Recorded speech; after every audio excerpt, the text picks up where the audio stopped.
Thank you for that. Now, Mr. Steyn, I think you essentially admitted to the fact that you have said obnoxious and hurtful things in the past. Would you... I've been in this business a long time, and I don't think you'd find anyone, including most of my editors, who would find me anything other than obnoxious, unpleasant, and hurtful. Okay, so would you agree that the article you wrote in Maclean's "The Future Belongs to Islam," where you stated it's the end of the world as we've known it. Would you agree that's alarmist, that's obnoxious? Well, actually, that's a bit of the problem with it. This is what and with respect to Mr. Garrison thinking this is all academic and mumbo-jumbo, that's what the my learned friends would call res judicata. The thing has been adjudicated. I was taken to three... Would you say that that's obnoxious and alarmist? I was taken to three human rights tribunals and I won, sir. I won. If you want to take me to court for a fourth time, I won. No, that's been adjudicated and I'm in the clear. I beat the rap. In British Columbia at the Federal Commission. I don't think you were adjudicated as to whether you were obnoxious or you were hurtful. No, as I said, it's so stipulated, sir. No, but that's not what you were adjudicated. That is correct. That is. Would you agree with that? My obnoxious. I sat in the Robson Street Courthouse in Vancouver and heard an expert witness flown in from Philadelphia discourse on the quality of my jokes, some of which are indeed obnoxious, hurtful. I think that is better left to an article in the Literary Review of Canada, Absolutely. Sir. Now, you also objected to Chris Cuomo, the CNN commentator, saying, the real problem is white supremacists in America. They're the real monsters. You took issue with that. Why did you take issue with that statement? Well, actually, I'm not sure I have any particular...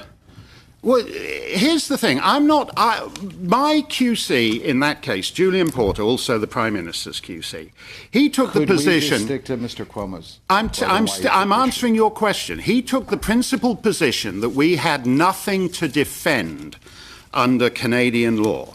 I am not here, sir, to justify to you words I have used on TV in the United States, radio in Australia. And I do not intend to do it. The words I chose are the words I chose, and you are free to interpret them as you so wish. Question. Why did you condemn No, Mr. Cuomo? you're doing what is perhaps the most repugnant aspect of this. No, you're doing what is the most repulsive aspect of this committee, which is you're trying to force people to deny certain things they said 5, 10, 15 years ago. I'm asking questions. That's my job here. As if there is only one correct position on Islam, on immigration, on climate change, on transgender bathrooms, on same-sex marriage. We cannot keep going on saying this is the correct line, and if you don't, and you're not willing to sign on to that, you're a hater. That I completely agree with Mr. Garrison. Well, this isn't an abstract exercise. I'm just asking you simple questions. Well, I'll tell you something with respect to that, too. I'm not going to bandy death threats with Mr. Garrison. I take it he's had them. I appeared on stage at the Danish Parliament. I had to be protected by Danish secret police, security service, the Secret Service.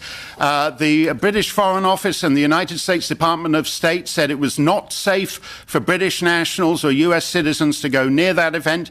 When I appeared there 5 years before, in the fight, I was on stage with four other people, one of whom had her restaurant firebombed, the other of whom had his event shut up. No, I'm telling you that there are all kinds of people who get death threats. And if the alternative is surrendering our liberty over death threats, to hell with that, sir. Thank you. The time is elapsed. I want to thank all of our witnesses today.